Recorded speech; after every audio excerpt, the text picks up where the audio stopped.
Over $1 billion has been spent. Millions of people are still suffering, and yet there are still no real answers for people dealing with long COVID-19. Right? It's been 4 years since the pandemic began, and pretty early in, we learned that some people's symptoms were just not going away after their infections. Severe fatigue, brain fog, chronic pain, and more issues just crushing lives. With data from the beginning of the year estimating that 17.6% of U.S. adults have had long COVID and 6.8% currently have it. That means roughly 17.5 million adults are currently dealing with it. And data from last year found that around 4 million people are unable to work because of long COVID. But still, as Dr. Ziad Al-Ali, a clinical epidemiologist at Washington University in St. Louis, previously said, we developed vaccines at warp speed. We are doing trials for long COVID at snail speed. And he said this while speaking at a Senate committee hearing about the illness, where doctors and patients essentially pleaded for the government to act, noting that answers are possible if we just try and also account for how serious long COVID is. Burden of long COVID, the burden of disease and disability from long COVID, when you measure it, is on par with the burden of cancer and heart disease. And Dr. Al-Ali's research finding that the physical effects of the illness can last at least 2 years, but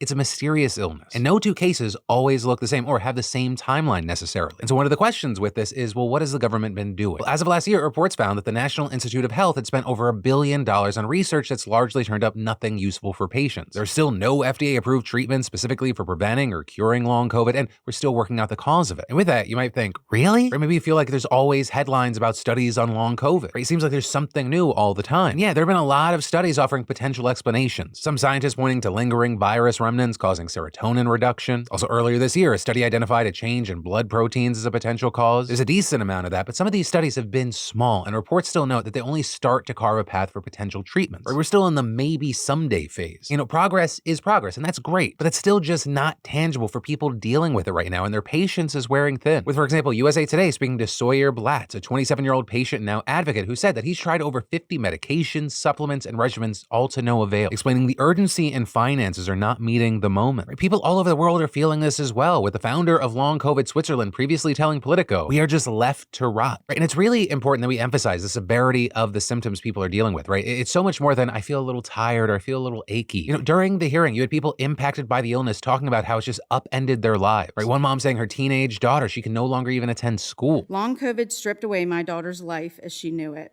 She was a straight A honor student, an active member of the school's marching band, and had an active friend group. Now she is isolated and struggles to do her schoolwork. Instead of looking forward to a high school graduation, my 16-year-old is working slowly on her GED from home. The mild depression and anxiety she struggled with prior to COVID has only been intensified and has led to increased panic attacks and hospitalization for suicidal ideations. Another mom saying the illness has gotten in the way of her whole family's life. I wake up every day feeling tired, nauseous, and dizzy. I immediately start planning when I can lay down again. My kids have grown accustomed to me being sick. It makes me sad to think about my future. This may be as healthy as I get. There's no shortage of these stories. The impacts are insanely devastating. And this is, some patients aren't even believed by doctors when they try to explain their symptoms. They're told that it's all in their head, as if anyone wants to just give up on life as they know it out of nowhere. As we've moved on from COVID and the pandemic, and we've rolled back essentially all health measures, these people feel their stories have been ignored, which then just makes it harder to get funding because they feel no one's paying attention. Well, understandably, they are the main focus of the problem when you're talking about like the human element. You also have people noting that the implications and impacts of long COVID go beyond just the patients. Right, in 2022, it was estimated that long COVID cost the U.S. economy at least $200 billion a year in lost productivity, wages, and medical costs. Which is why you had David Putrino, the director of rehabilitation innovation at Mount Sinai Health System, telling USA Today, it's a problem we need to rapidly and aggressively address. Otherwise, we're all going to pay for it. All of this isn't to say that nothing at all is being done, right? Of course, that is not true. For example, in February, the National Institutes of Health invested $515 million over the next 4 years into a program aimed at understanding, diagnosing, and treating long COVID, noting that right now there are 90,000 adults and children participating in observational studies all over the country. And the co-chair of that program saying, we all want to move with a sense of urgency to what works, but it's really important that it be definitive and that we get it right. So that's why we want to do this systematically in accordance with the norms of rigorous science. I'm also noting,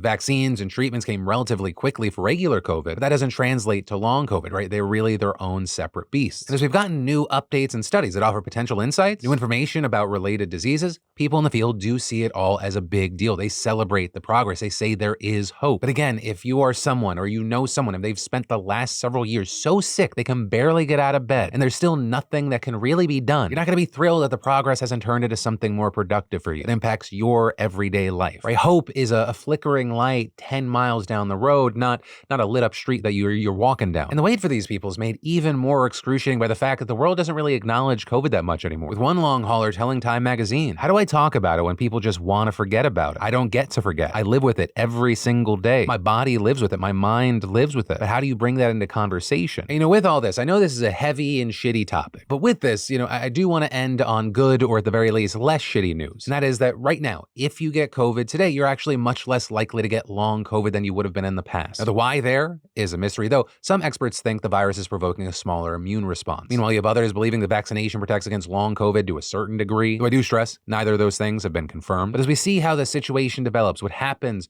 with the research, I'd like to pass the question off to you. What are your thoughts not only on this story, but what have been maybe your experiences with this, whether it be your own or just someone you know?